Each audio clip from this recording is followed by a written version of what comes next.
Bon, ce match contre le CA Bastia, Grégory Maliki est avec nous sur Oxygène Radio. C'est un match qui est a priori abordable pour le SCO, puisque le SCO a remporté ses 3 premiers matchs. Abordable, ça c'est vous qui le dites, il n'y a pas de match facile. CA Bastia c'est une équipe de Ligue 2, ce sera en Corse, ce sera très difficile. Ça sera un match de Ligue 2, si on y va avec les idées que vous avez en disant que c'est facile, ce match on viendra bredouiller. Le SCO part quand même favori. Favori parce que c'est un promu, mais tout le monde sait que les déplacements en Corse et les promus, maintenant dans le football, ça ne veut pas dire grand chose non plus. On voit un échelon supérieur, on voit tous les ans en Ligue 2, donc voilà, on s'attend à un match très compliqué à Bastia. Il y a le retour des blessés, ça doit faire du bien j'imagine quand on voit ça. Oui, ça fait du bien pour le groupe. Le groupe comme ça, il y a plus de concurrence et tout. Maintenant aussi, on verra comment ça va se passer avec les choix du coach. Tu t'attendais à un tel début de saison quand même, toi qui es là depuis quand même un petit bout de temps. Là, 3 matchs, 3 victoires. 3 matchs, 3 victoires, surtout avec 2 matchs à l'extérieur. Je m'attendais à un bon début de saison, mais peut-être pas faire le plein de points maintenant. Maintenant, il faut continuer parce qu'on a vu que l'année dernière, on avait fait un bon début de saison, pas le même, mais qu'après on avait eu un petit trou avant de bien rebondir aussi. Donc voilà, il faut continuer, prendre match par match, sans trop écouter les gens. Voilà, comme ils disent à Bastia, ça va être un match facile. Non, pas du tout. Il ne faut pas croire que ça va être un match facile. Au contraire, ça va peut-être être le match le plus difficile qu'on va avoir à jouer depuis le début de saison. Puis le fait de se retrouver quand même aux côtés de Caen, ça veut dire que le SCO est bien parti dans cette Ligue 2. Et bon, je ne vais pas dire que Grégory Maliki pense déjà à la montée, parce que c'est un peu Il n'y a que 3 matchs qui sont joués. Le football, ça va très vite dans les deux sens. Donc à nous de continuer à travailler, avoir beaucoup d'humilité. Et on en reparlera dans une vingtaine de matchs. Si on est encore dans les 5-6 premiers comme l'année dernière, voilà, on dira qu'on fait une grosse saison. Et voilà, mais pour l'instant, il y a juste à continuer à travailler, garder de l'humilité.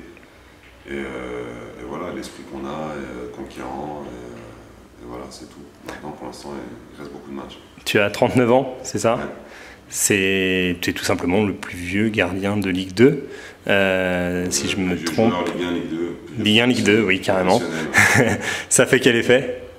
Rien, parce que c'est un peu vous, les médias, de ça qui me rappellent mon âge. Moi, je me concentre à essayer d'être performant sur le terrain et prendre du plaisir. Et voilà, je m'entraîne comme les autres, si ce n'est plus. Et j'ai pas de traitement de faveur.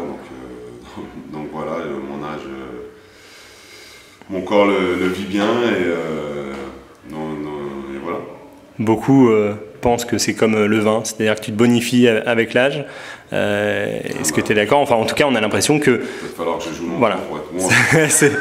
C'est ça, non mais c'est... Si je joue encore 5-6 ans pour être vraiment bon, donc voilà, pour être les 5-6 ans, non, mais après, moi je prends du plaisir. Après, vous savez, quand on est dans une équipe qui tourne, c'est toujours plus facile aussi. Et voilà. Après, je sais pas, moi je pense pas que j'ai progressé ou quoi que ce soit. Je pense toujours être régulier dans mes performances. Et voilà, c'est surtout le principal, c'est ça, la régularité. Dans le football, il faut essayer d'être régulier. Qu'est-ce que tu penses du groupe? Est-ce qu'on est dans la continuité par rapport à la saison dernière ou c'est un nouveau souffle qui a été apporté avec les arrivées de Ludovic Gamboa ou des autres? On est dans la continuité, pas du groupe, je dirais de la dynamique du club. Donc voilà, il y a toujours le même état d'esprit, les mêmes valeurs. C'est ce qu'il faut garder. Si le club veut grandir, c'est ce qu'il faut garder. Moi, je l'ai un peu connu, beaucoup connu avec Lille, à une période charnière du club de Lille. C'était un peu le même état d'esprit, la dynamique, à tous les niveaux, administratifs, sportifs, partout. Et le club grandit, voilà, avec beaucoup d'humilité, de courage et de travail et de solidarité. On peut faire de belles choses. Donc du coup, demain soir, ce sera la victoire? On va de toute façon, partout où on va, on est des compétiteurs, on y va pour gagner, mais après un match de foot, ça reste un match de foot, donc il y a les aléas du foot, donc on verra bien, mais c'est sûr qu'on y va pour gagner avec beaucoup d'humilité, beaucoup de respect pour cette équipe, et et voilà, moi c'est sûr que partout où on va, que ce soit à Caen, ou même quand on ira à Caen, ou même à Lens, ou n'importe où, on y va pour gagner, on joue pour gagner. Le football, si vous ne jouez pas pour gagner, ça sert à rien.